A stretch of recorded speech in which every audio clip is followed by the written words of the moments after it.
to welcome you to our program called Who Cares for the Caregiver?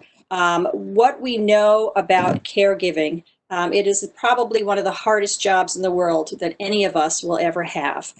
When we talk about the caregiving role, we have all kinds of research to back up the fact that really this is a very stressful and burdensome role that people unfortunately have to face along the way in their lifetime.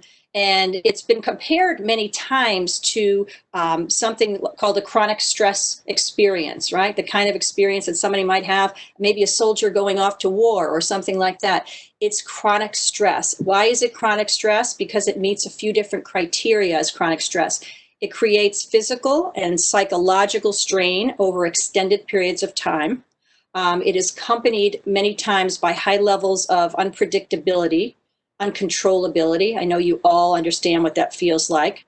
The third reason is it has the capacity to create secondary stresses in our life. Those could be financial stresses, work and family stresses, relationship stresses.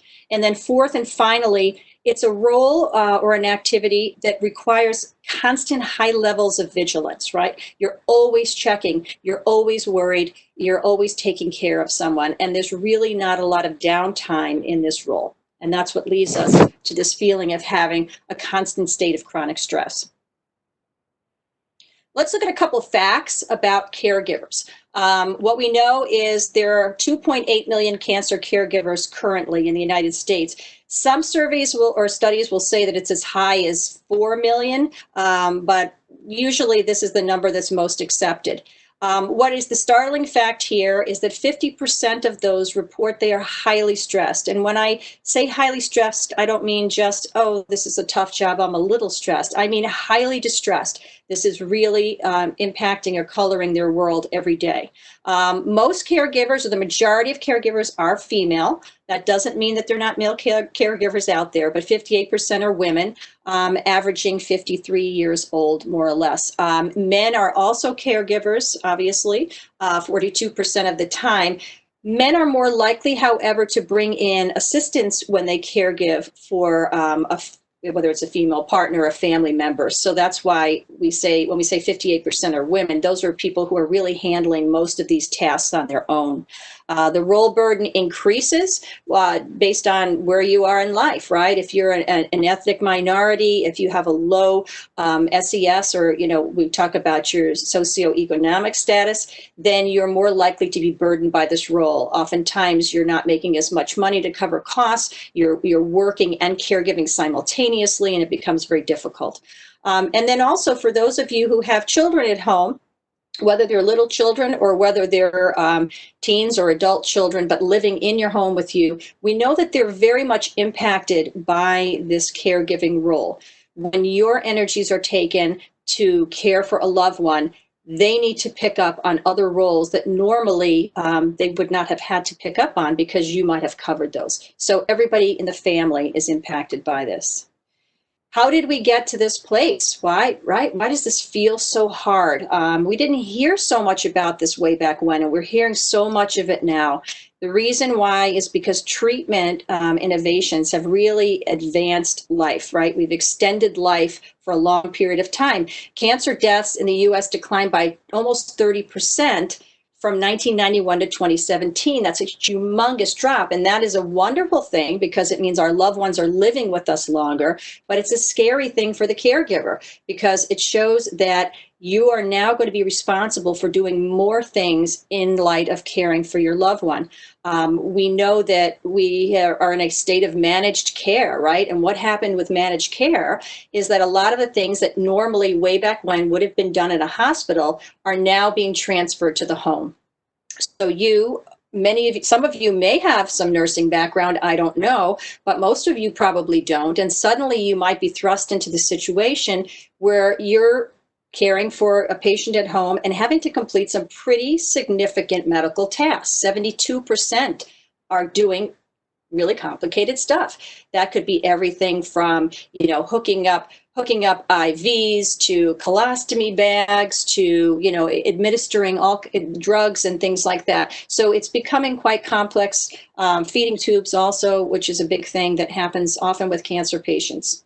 On average, 33 hours per week are spent on caregiving. And when I say 33 hours per week on caregiving, I mean, that is truly devoted to the needs of this other person. So it's like a full-time job on top of whatever else you might have going in your life, whether you have a job outside, whether you're caring for somebody else, whatever it may be. And it is the greatest burden is on spouses and partners. Now, that doesn't mean it's not a big burden on those who are caring for adults, other adults, for parents, for example, or an adult child or whatever. But when we talk about spouse partners, we usually talk about a situation where that person helped to split tasks with you in the home, and now they may not be capable of doing that. So all this burden is falling to you. And your support person, you can't really turn to them and ask for help because they're too sick to help. A lot of financial strain with this for many people, not everybody, but we know cancer is really expensive. Hundreds of thousands of dollars sometimes for a radiation treatment. So what does that mean? That means that, there are some expenses to families that can be astronomical, and it has really hurt families to have to pay some of the expenses. What do we know about the caregiving role? I think many of you probably know a lot of these things already. You're doing them, right? Look at all the pieces to this role. You have to research, right? Oftentimes when you get the diagnosis, what's the first thing you do? You start searching. You start saying, what are some options? How serious is this? Are there trials that I need to be looking at? You're your patient's advocate. You are the one, when you go to doctor's appointments, oftentimes that have to kind of fight to be heard, that have to get the attention of the doctor, that have to really advocate for your person, because oftentimes they're too sick, or maybe they're too shocked and stunned when they're sitting in that office to really take in all the things that the doctor is saying. You're handling medications, you're managing their medical information, organizing bills, calendars, all those kinds of things that might happen around your house. Communicating with doctors on a regular basis, and communicating with your social network, right? When somebody's sick in a household or in a family, you essentially are the one who gets asked often, how are they doing? What can I do for them? How can I help? And so you are that liaison between those people, and that's just yet another role that can sometimes feel burdensome. Maybe your in-laws are driving you crazy because your spouse is sick. Maybe your adult children are driving you crazy because your wife or your husband is sick. So these are just all kinds of things you have to manage, along with driving to appointments perhaps. And if you have a family at home, caring for your kids and the household chores. Life does not stop for your caregiving. The rest of life continues. So it's lots and lots of things that need to be done. Second. So let's talk about some common caregiver complaints. After this is over and we get to the questions, I'd like some feedback on this and see how many of you agree with these. I bet many of you do. One of the number one complaints we hear is lack of gratitude on behalf of the person you're caring for. Keep in mind this person is feeling ill. They're miserable much of the time. They get irritable, they get cranky, and they don't always appreciate all that you're doing for them. And we hear a lot from those who are in the caregiver role that they're working so hard and that they don't feel appreciated or they don't feel recognized for what they're doing. Then there's also the complaint that I shoulder the burden alone. Maybe you're not getting a lot of help. We know right now with COVID-19, this is absolutely the case. A lot of this is out of control. Even if you were getting help before from family members or even from professionals out in the field who were coming in, professional services for caregiving, you can't do that anymore, right? So you're really shouldering the burden alone, and that can feel extremely isolating, exhausting, and you can feel out of control very, very much a lot of the time. And let's talk about just watching your loved one be sick. This is a person you love, right? You wouldn't be caring for them if you didn't have love and concern for them. To watch somebody deteriorating often, watch these people going through treatments, illness, not just the illness of the cancer, but the side effects of treatment, radiation, all those things that can be really, really hard on them. It's also really hard on you, and that's really hard, especially as the disease progresses to later stages. Financial burdens we talked about already. This could be putting big financial burdens on the family. There might also be resentment toward friends and family, right? They often have a lot of opinions about how you should be caregiving, but they're not in your shoes and not doing the caregiving themselves. But yet, oftentimes we hear adult children who are telling their mom or their dad, you're not doing it right. This is what you need to be doing. This is where they should be going to a different hospital. They should be getting another opinion. This is how you should be working with them. And it's very hard to be working as hard as you are in this caregiving role and then be told by others that you're not doing it right. Or sometimes there's just resentment because they're just not helping at all. You want them to help. You're asking for their help, and they can't find the time to help. And that can create a lot of trouble aside from what you're doing in the situation. Most of all, we also hear about feelings of guilt and helplessness, right? You feel guilt a lot because you don't feel like you can solve this problem. We all want to solve problems and make them better, and we can't always do that with cancer. So there is this feeling of feeling helpless and feeling like maybe you should be doing more, but you know that you're so exhausted that you're really giving your all, but it's hard to kind of come to terms with that for yourself. Here are some common emotions that you feel, right? Anxiety, sadness, anger, guilt, grief. You probably feel all of these at some point in time, right? Anxiety, probably most of the time, right? Who knows what it feels like to wait for a scan, to wait for results, to think every day, like, how much time is left? How are we going to pay for this treatment? How are we going to, how is my loved one going to be at the hospital alone? Because with the COVID restrictions, I can't be there holding their hand. What if they're at end of life? Are they going to die alone without me because I can't get into the hospital? There's tremendous anxiety when we talk about the role of the caregiver. That anxiety feeds right into the next emotion, which is sadness.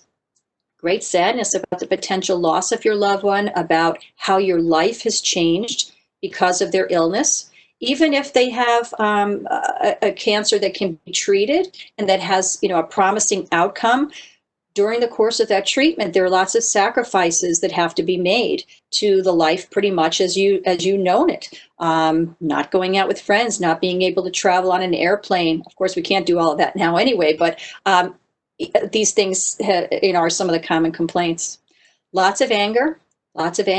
And that feeds right in with the guilt, right? Angry that this is what your life is now, that your life is revolving around this caregiving role. Feeling frustrated, maybe feeling not appreciated, feeling angry at other family members. And then right behind it is the guilt for having these feelings of anger, right? How can I possibly be angry when my loved one has cancer? Look at what they're going through. How do I have the right to be angry? You do have the right to be angry because it's an emotion that is normal considering the circumstance that you're going through. Right. And then, of course, grief. And grief doesn't just mean grief when somebody passes. Grief means grief and sadness about the loss of your life as you knew it. Grief and sadness about what you dreamed and hoped your life would be before your loved one got sick.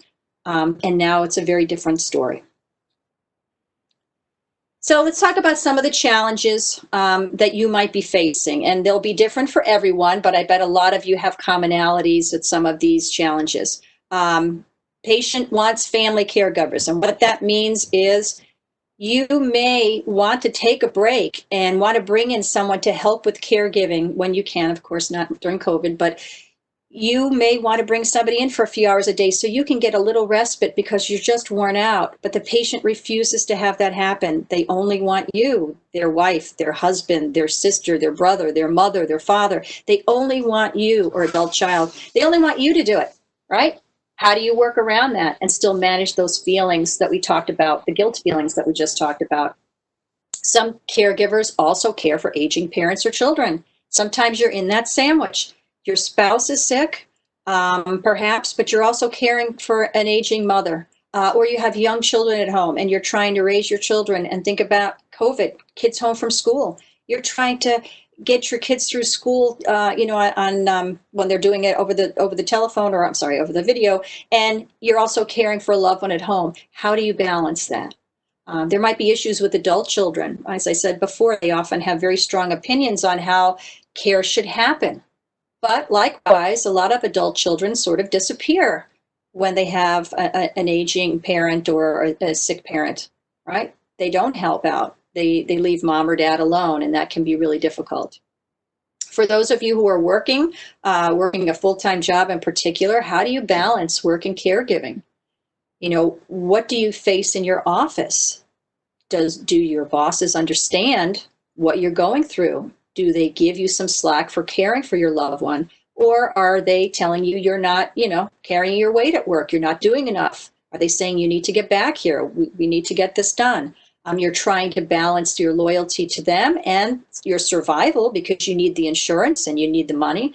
But meanwhile, you need to also take care of your loved one, right? Taking care of your own health is a really important one. And I'm going to mention this a couple times today because this is something that really suffers for the caregiver, right? You're so busy taking care of somebody else that you put off doctor's appointments. You might put off that knee replacement. You might, forget to pick up medication that you should be taking for high blood pressure, whatever it may be. Taking care of your own health is really important, because I'm going to give you some numbers later that are going to probably shock you about how risky caregiving is to your own health, right? And if you don't take care of your own health, number one, you're hurting your own self, but number two, you're not going to be as capable of being a good caregiver if you don't take care of yourself.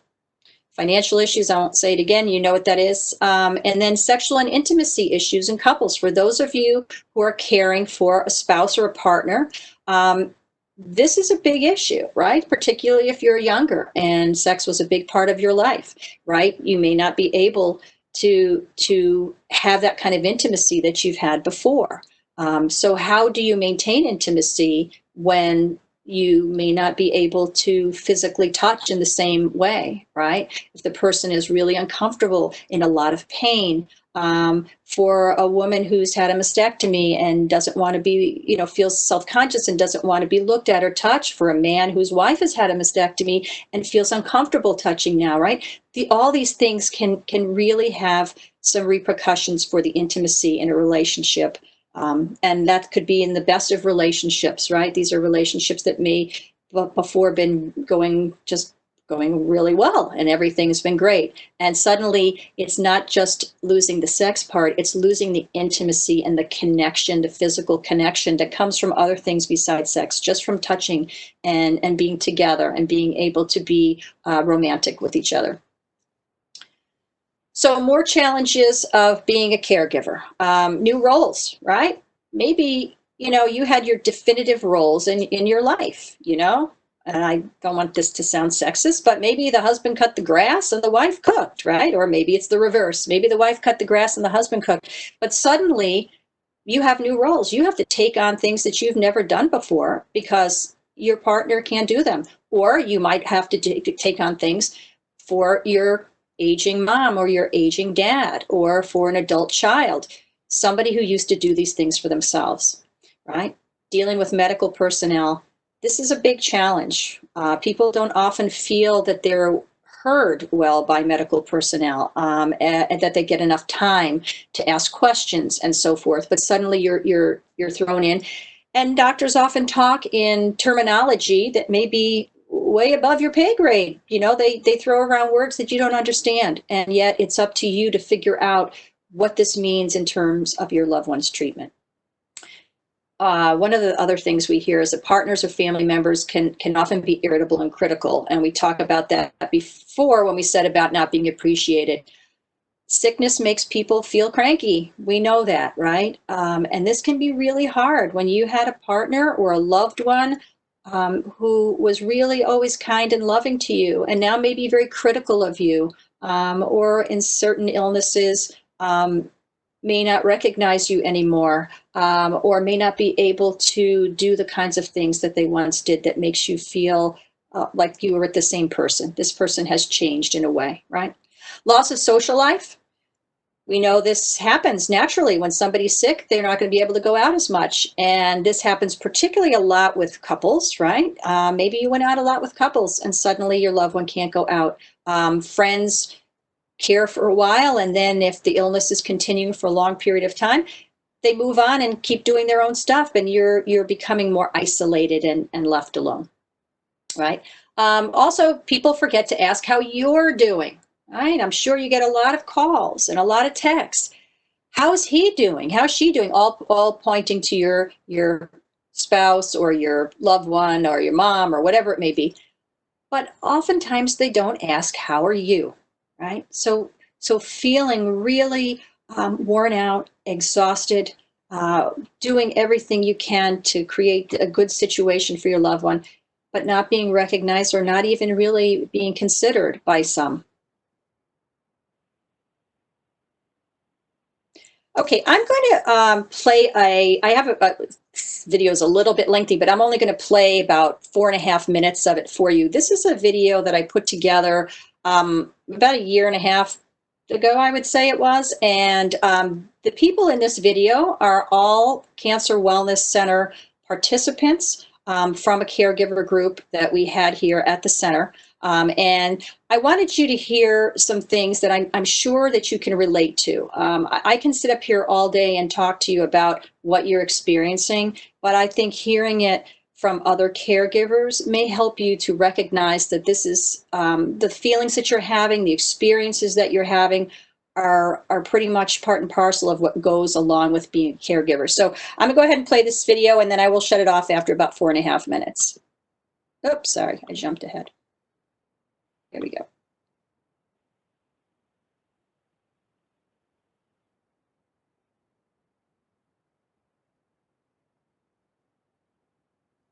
I think it's frustrating because you see this person you love who is uncomfortable and in pain and getting sick from medication, and there's nothing you can do.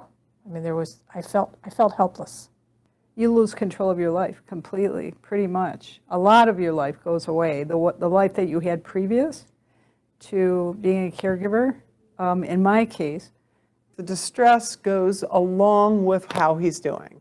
And so when we get good news, I go up, and then when he goes down, I go down, and it's a total roller coaster. We spend an inordinate amount of time visiting doctors, chemo. It just sort of rules your life, and that seems pretty huge. I wish it wasn't that way. I wish I could be more even keeled. But maybe that's the thing, is that when you love someone outside yourself and you want them to be happy, and they aren't happy, it robs me of my own happiness in a lot of the time. Not all the time, but most of the time. I wish it wasn't so, but it just is.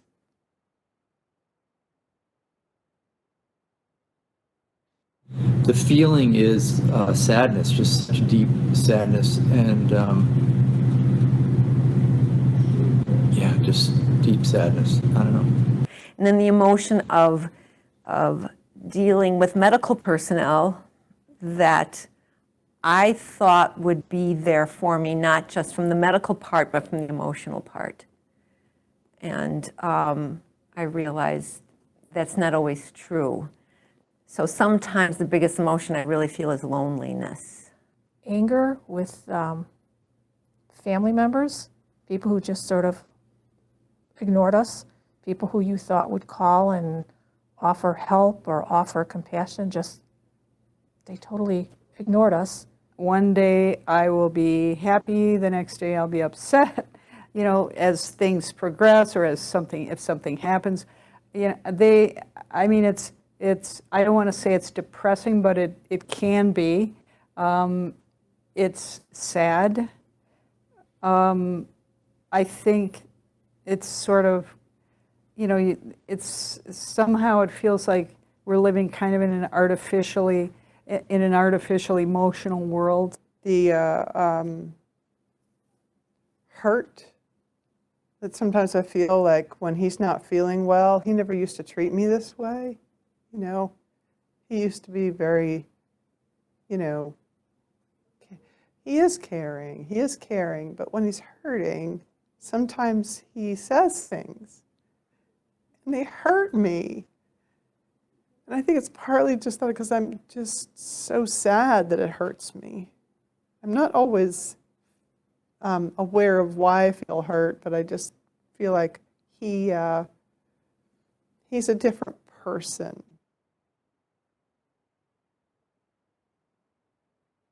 I think the biggest loss for me personally is that we have 2 kids, and my oldest daughter, who was my son, I have a trans daughter who's 18 and is about to go off to college, and I have a 14-year-old freshman, 13, about to turn 14, and I think the biggest loss and the biggest pain for me around this is that most of their childhood will have been their mother being in treatment and being sick, and them watching their mother kind of wither away. I think the biggest loss was probably when my husband was diagnosed. It was 2 months before he was all set to retire. And we had these goals of what we were going to do when he retires, and you get this news, and all of a sudden there's all these plans that... Sorry, folks. Sorry, folks, I kind of cut it a little short, but that was the end of it, basically. So let's talk about this. I'm sure hearing some of these words, even things that you're probably feeling as well, right? What we do know about caregiving is it does have a strong impact on our mental, physical, and emotional health. Here's some of the things that we know it can happen, and then we're going to talk after this about some of the things we can do to counteract this, right? Because I know watching a video like that can feel really heavy, and it can feel a little bit hopeless, but I'm going to tell you that that's not necessarily the case. There are plenty of things that you can do, and we're going to talk about that in a few minutes. So again, let's talk about some of the things that can happen.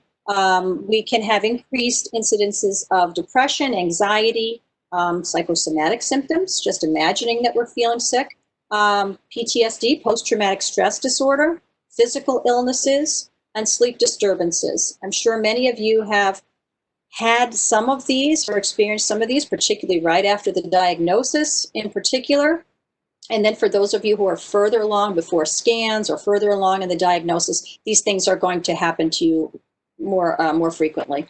What we do know from research is that the psychological toll on the caregiver exceeds the patient. So this might be something that sounds a little surprising to you to hear, but research has proven that the stress that you as a caregiver are feeling is actually greater than the stress that the patient is feeling, right? And why is that? Because you have, you want to help, you want to make things right, you want to make them feel better.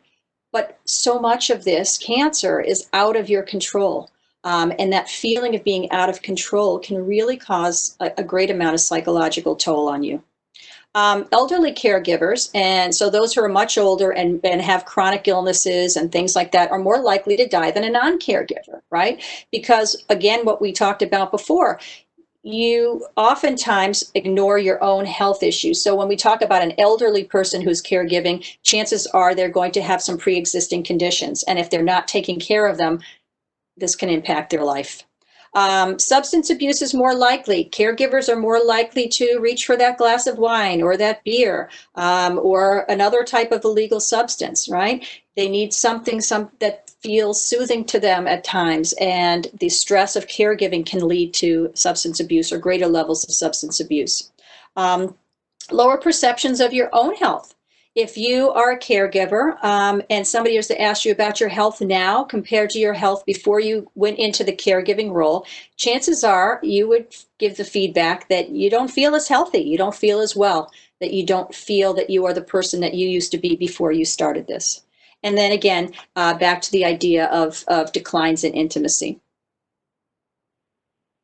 So we talk about a lot of this stuff and we're like, okay, so sure, it seems logical, but how do we know that caregiving really is as stressful to our bodies as you're saying it is? Well, there have been a lot of different research studies done that prove different things are happening in our body when we are a caregiver. So the number one thing you'll see, there's a study that was done that talked about how cortisol production, and cortisol is the stress hormone, right? Cortisol, or stress hormone production in a caregiver, it compares to somebody who has post-traumatic stress disorder, right? So if we were to take cortisol samples, usually they take them salivary from your salivary glands, for like maybe a soldier that's been diagnosed with PTSD, you may also have similar levels just because you're going through this caregiving experience.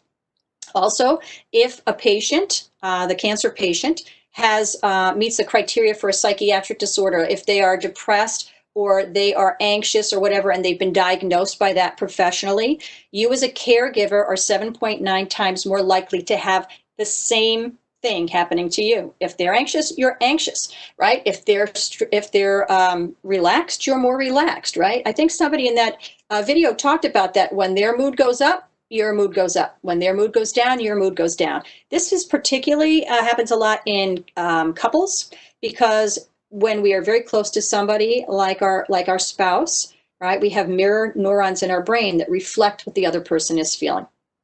Caregivers in general have 23% higher level of stress hormone in their bodies than non-caregivers.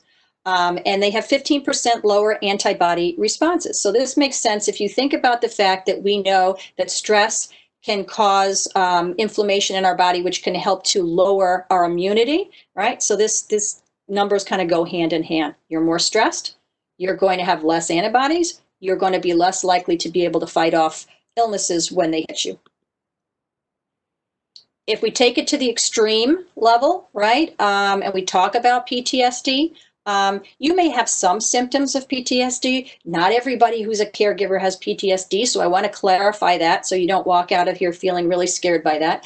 But if you have a lot of the symptoms that you see on this list, it might be worth talking to a professional about that, because it is possible, particularly as somebody who's been in the caregiving role for a long period of time, and as your person might be really late stage cancer, it can be quite traumatic, and you might be experiencing some of these things: nightmares and flashbacks, decreased interest, feeling isolated, irritable, a strong startle reflex, everything kind of makes you jump, can't concentrate, can't sleep.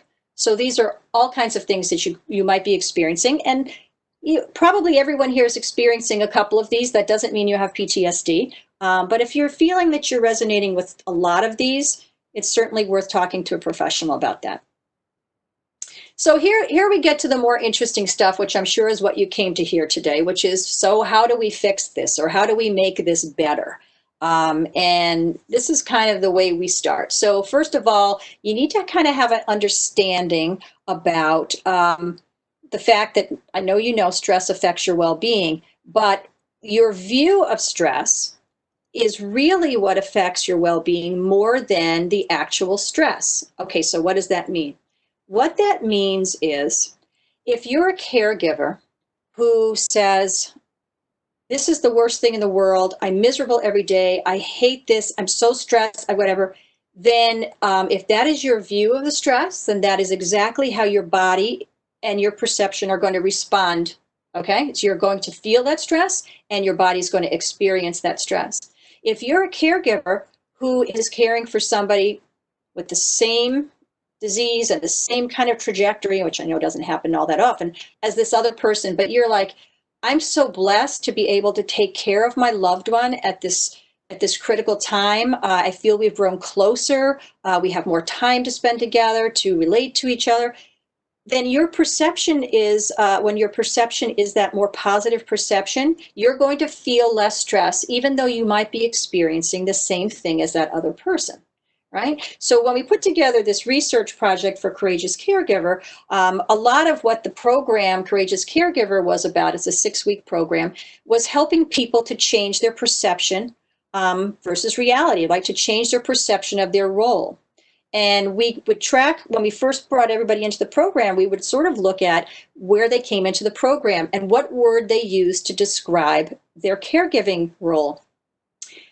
We would say, what is one word that describes your caregiving role? If somebody said awful, burdensome, anxiety provoking, miserable, whatever, they were feeling more stress in their body, they were suffering more, and they were really struggling with the caregiver role. The other people who came in and said, what do you think of your caregiving role, or how would you define it? A blessing, a privilege, an honor, right? Those people were coming in and they were feeling less stress in their body. They were feeling more comfortable and their body was showing less symptoms of the stress, right? So again, it's perception, right? It's sort of the power of positive thinking kind of concept. So I'm going to move ahead actually from this slide here to the next one. So how do we change our perception of burden and distress, right? If we feel it, we can't help the fact that we feel it. If it's real to us and we feel it, how are we going to change it, right? So there's a number of different things that were part of this program and things that I would encourage you to think about as you're going through this. Number one thing, and we teach a lot of this at Cancer Wellness Center, which is the concept of mindfulness, right? The practice of paying attention to thoughts in the present moment with little judgment, right? So, for example, we could say you're going through about your day and suddenly a thought comes to you that says, my loved one might die. He has cancer, he might die, right? So, but this is coming to you while you're washing a dish in the kitchen sink, right? So our mindfulness might teach us to say, or ask ourselves, how is it appropriate to be having this thought in the moment, given that I want to be less stressed and I want to be calmer? It's not, right? It's just a thought. So I'm going to let this thought be, and I'm going to bring my attention back to what I'm doing. I'm washing a dish. Look at the soap, look at the water, look at the bubbles in the sink, right? So it's not stopping your thoughts, because you can't stop your thoughts, but it's redirecting them, recognizing that you had them and letting them be. So we teach courses and classes here at Cancer Wellness Center on mindfulness all the time. I'd highly encourage caregivers to take advantage of those, because mindfulness can really help to kind of manage those distressful thoughts. Tied in closely with that are other things we do at the center too. Meditation. Meditation forces us to be mindfulness, right? To be mindful, excuse me. Guided imagery, body scans, taking time during the day to look through your body and take from your toes all the way up to your head and thinking about relaxing each part of the body little by little. These are some things that can help to relieve the distress, because what we know is there's a mind-body connection. If we can reduce the stress and the tension in our body through some of these exercises, then our mind gets the signal, hey, things may not be that stressful. I don't need to worry so much. Maybe I can relax a little bit, right? Other stress reduction techniques that we do in Courageous Caregiver, some of which we've had here at the center, some we don't have at the center, but yoga, things like yoga, Reiki, which is really working with energy in the body.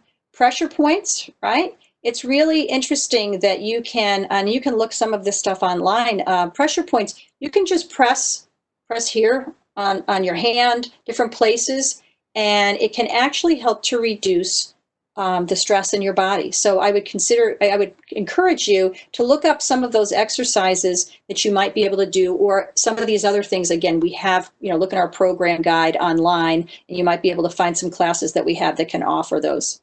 Those are some of the things that are often very helpful. Okay, so how do we change our perception? We talked about the idea of not just doing stuff for the body, but how do we get ourselves to think caregiving is a gift versus caregiving is dreadful and I don't like it and I don't want to do it anymore. We need to reframe our story, right? So one of the things that we teach in Courageous Caregiver is the idea of focusing on gratitude, right? So often in our everyday lives, even outside of caregiving, we complain a lot as human beings, right? The things that are missing in our lives, the things that aren't working in our lives, the things that we're struggling with. But what we know is that alongside of those things, there are always things that are positive in our life, things to be grateful for. life is always a balance of negative and positive at all times, right? There's always things that we can worry about. There's always things that we can be grateful for. So part of reframing your story is coming to a point of finding more gratitude. So in the Courageous Caregiver class, we give each member at the beginning of the class, the 6-week class, a jar with their name on it. And this is their gratitude jar. I encourage you to think about, you can do it with a jar, you can just do it in your mind, whatever works best for you. But each day, taking time to write down 3 things that you're grateful for, right? Yes, you may be having a really tough time caring for your loved one, but what are you grateful for? Maybe I have family support. Maybe we've grown closer since he's been sick. We used to just go do our own things pretty much. And now we've spent time together and we're enjoying each other the best we can. Whatever those things are, write them down and put them in that jar. And on those days when you're having a really tough time, open that jar up and read those things. And remember that there are always reasons to be grateful, even as you go through this cancer experience, right? New communication and intimacy, right? So we talked before about how one of the struggles is a loss of intimacy with the person. And again, if it's couples, it can be sexual intimacy. If it's a loved one, a parent or whatever, it can just be the kind of intimacy where we could just go out to lunch together and sit down and share thoughts and that just not capable of doing anymore. So when you're struggling with a loss of intimacy, there are some ways that really work to help to get that back in the relationship. Holding hands, that may sound so simple and so easy, but there's multiple studies, but there's one amazing study about the power of holding hands. Holding someone's hand for a prolonged period of time, right, actually lowers blood pressure. It reduces the stress hormones in the body. It reduces the breathing, so we're breathing easier. It's a wonderful, wonderful thing. And this study also revealed that particularly with cancer patients, that it can reduce pain.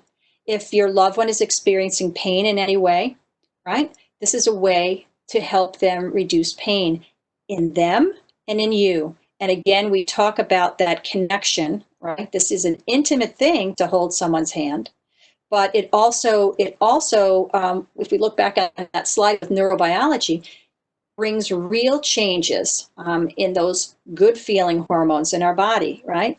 It releases oxytocin when we hold hands. That's the love hormone. That's the hormone that mothers feel for their newborn child. But it's also the love hormone that we feel when we're first in love with someone, and it just feels wonderful. So I encourage you to do that. Another thing to do in terms of intimacy is to express your feelings. I can't tell you how many caregiver groups I've been in where the person would say, well, I'm afraid of this, or I'm thinking of this, but I can't possibly say it to my loved one. I wouldn't want to upset them. But these unspoken things, they just get stuffed inside, right? And then nobody's talking, and, sort of stuffing in all that upset really can lead you to become depressed. So yes, do we want to talk about scary things 24 hours a day? Absolutely not. That's not what that means. But it's okay to say to your loved one from time to time, hey, I'm working really hard and I feel like you're not appreciating what I'm doing. It's okay to say, I miss the old us, but, I'm glad that I can be here to help you. Whatever that might be that feels like a connection for the two of you. Right? You are a team. Important to know that whoever is caring for whomever here, you have to look at this as a team, right? It's not an us against them. It's we make a plan together. How are we going to fight this disease? How are we going to communicate with the doctor? How are we going to find some ways to express our feelings to each other, right? Healthy ways. And how are we going to tell each other that, I'm tired. Like, I'm sorry, I'm irritable. I'm tired, but understand that I still love you, or I need you to hold my hand. Maybe that's what you need to tell them, right? So healthy ways to express these things. And laughter, just like holding hands. There's all kinds of science behind laughter and what it does to our body. It's amazing what it does to our body. It reduces stress hormones. It helps our heart. It helps our brain. It helps every part of us, our blood pressure, right? You might say, how can I laugh? My my spouse is dying. How can I laugh, right? So we're not asking you to laugh about something connected with that. Find a moment to sit down by yourself for 15 minutes or 30 minutes and watch a funny show, to make a phone call to a friend who always makes you smile. Something like that to introduce laughter into your day. All of these things can help to change your perception about how burdened you are. Seek support. I understand we have some limitations now with COVID and how many things can come into your house, or nothing can come into your house, right? But one of the things we do hear from caregivers is that they feel really burdened by the fact that in addition to caregiving for their loved one, they're expected to update everyone in the family and all kinds of friends about what's going on with the loved one. How does this work? What's going on? And they're exhausted. The last thing you want to do is come home at night and have to make 10 phone calls or answer 20 texts from friends. How's he doing? How's she doing? What's going on? Right? So consider some of these organizations if you haven't used them already. There's an organization called Caring Bridge, and also one called posthope.org. These are websites that you can go on, and you can create a website about your loved one, and you can update and talk about whatever is happening with your loved one. But it can be really helpful to have a one-stop shop where you can go and say, here's what happened today. Good report from the doctor. Everything is looking good. You don't have to call 20 people. You tell them, here's the Caring Bridge link. Go onto the website. You'll be able to get all the information, right? For those of you, this is really technically for cancer patients, but of course you would benefit if it's a spouse type situation. But there's an organization called Lots of Helping Hands, which is a cleaning service that comes at no charge for cancer patients. You apply for this, and I know there's limited. They don't come nonstop. I think maybe you get 1 or 2 times or whatever. But it might just be a little help that you need to have an organization come with professional cleaners. They're contracted with professional cleaners all over the country who come and just help out, because who feels like cleaning a house after you've been at the hospital all day long and you still have to cook, and maybe you have to take care of kids and work with kids on homework, right? So that's another organization. Meal Train, right? Meal Train is one where people bring meals. You don't have to set that up yourself. I encourage caregivers to appoint a friend. Everybody has that one friend who is great at organizing stuff, right? Pick that friend and say, here's what would really help me. We know that caregivers traditionally are afraid to ask for help. They complain about how they need help, but then they're afraid to ask. And people say to them, what can I do? And you say, I don't know what to tell them. I feel bad asking, or I don't even know. And so you really need a friend who can help take charge of that, who you can say, here's some things I need. I need someone to come over and maybe vacuum the house. I need someone to prepare a meal. I need someone to, do whatever it is. Drive my kid to practice, whatever it may be. And let that friend coordinate some of that with you. Let them set up the meal train for you. Let them organize Lots of Helping Hands for you. Make lists, ask for help. Ask for help. Don't be afraid. This is a time in your life, no matter how strong a person you've been your whole life and don't like to ask for help, this is a time when you need help and deserve to have help. Some other resources for you, Cleaning for a Reason, there's a free cleaning service. Peer support, Immerman's Angels. This is not just for cancer patients. There might be, you may have, or they do have, caregiver peers, right? So this is an organization that will connect you with someone who's going through a similar experience to you, the same kind of cancer perhaps that your loved one has that might demographically match up with you. And it's just another person to listen who's been through this, who gets what you're going through and can help, perhaps with some advice or just some comfort, right? Cancer.org, which is the American Cancer Society site, has a good section on financial support for cancer-related expenses. There are a number of things that can get covered, transportation, different miscellaneous things. So I encourage you to look at that website for some of the options if you're feeling that financially this has been a tough burden for you and you'd like to take advantage of some of that.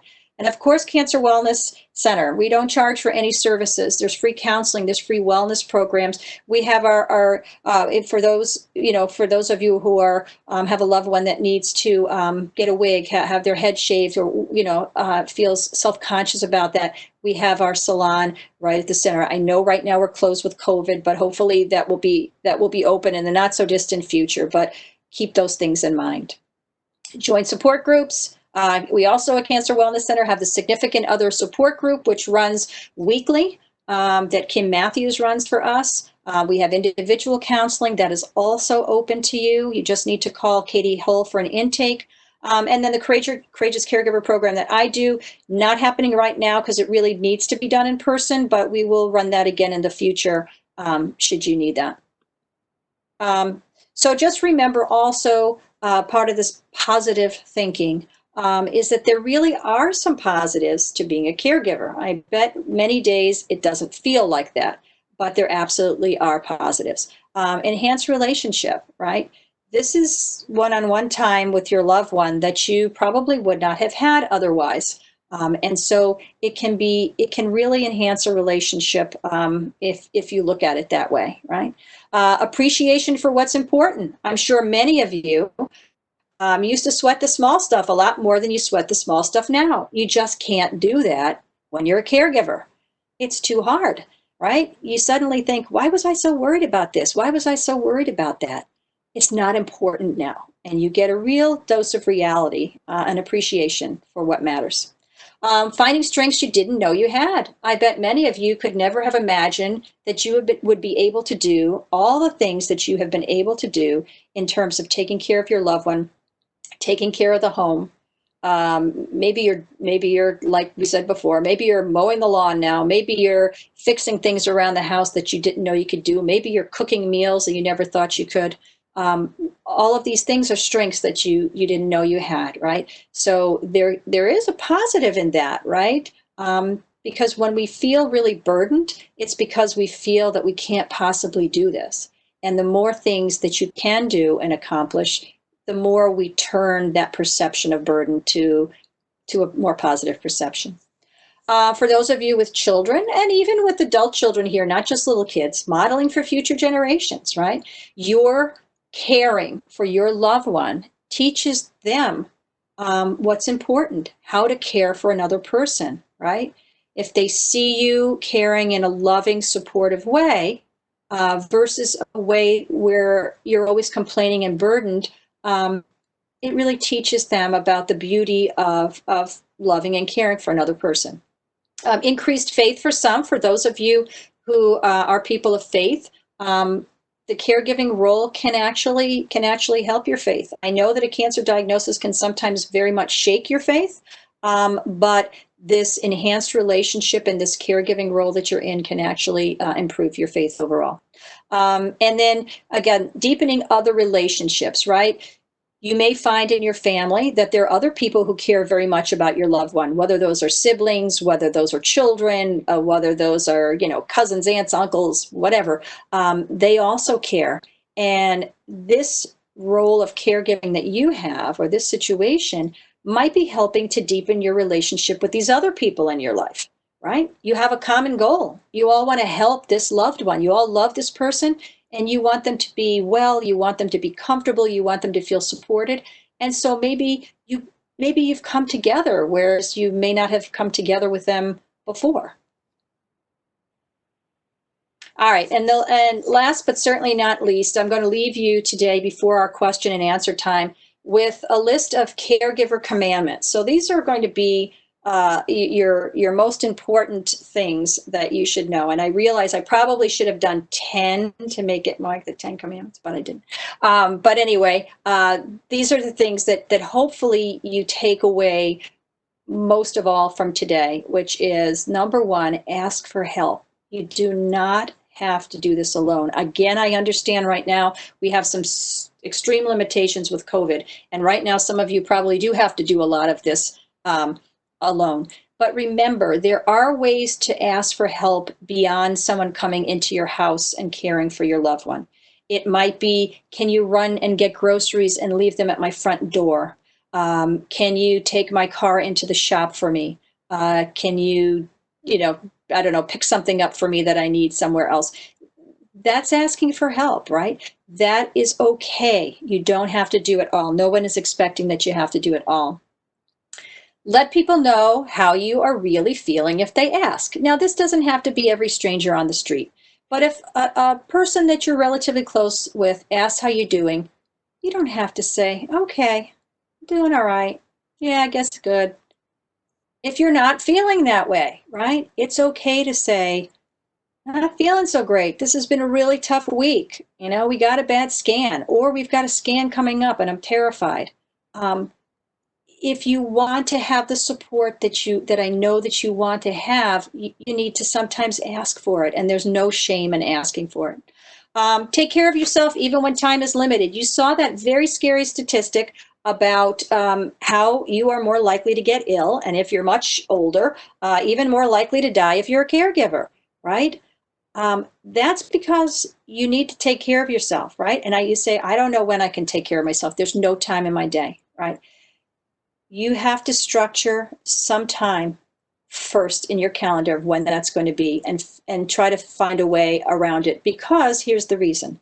Not only for your own health and well-being, but you will be a much better caregiver for your loved one if you feel more whole and more complete, because you've taken 15 minutes, 30 minutes, you've taken a yoga class online at Cancer Wellness Center, a meditation class online at Cancer Wellness Center.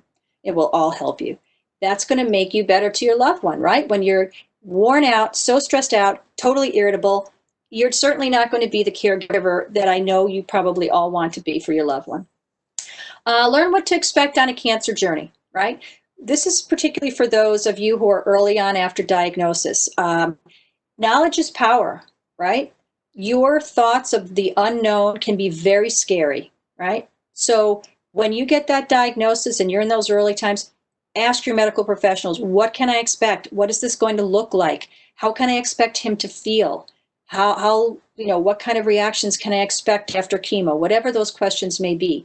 Being prepared is going to help to alleviate your stress, right? Our thoughts, our scary thoughts that come into our mind a lot of times when we don't have the information, and we allow our mind to run away and create another alternative story, which is usually way worse than reality. So very good to work with your doctors and your medical team for that. Find a close friend or professional you can confide in. So I talked about a close friend before. We have lots of good professionals at Cancer Wellness Center. This is what we do. We work with caregivers every day. We work with patients every day. We get this whole cancer situation. We understand it, and we can support you through it. Make time with your loved one, whoever you're caring for. Please make time with them that's not about cancer. Cancer has a way of permeating the entire day, right? You wake up in the morning, your first thought when you wake up is, oh my God, another day, cancer, right? And every conversation seems to be about cancer. And it goes on all day until the end of the day when you go to sleep, and maybe you can't sleep well because you're worried about the cancer diagnosis or the treatment effects or whatever, right? You may have to set this time aside and schedule it. You may have to say, okay, every day from 5 to 6, we're going to have a meal together, and we're not going to talk about cancer. We can't mention the word cancer. We can't mention a doctor. We can't mention treatment, whatever it may be, right? There has to be some time with your loved one where you remember who you were before cancer, whether that's being a couple, a mother and child, a sister and brother, a brother and sister, whatever, sibling, whatever you are. Okay, that's really important. Hold hands. We know it has a lot of power.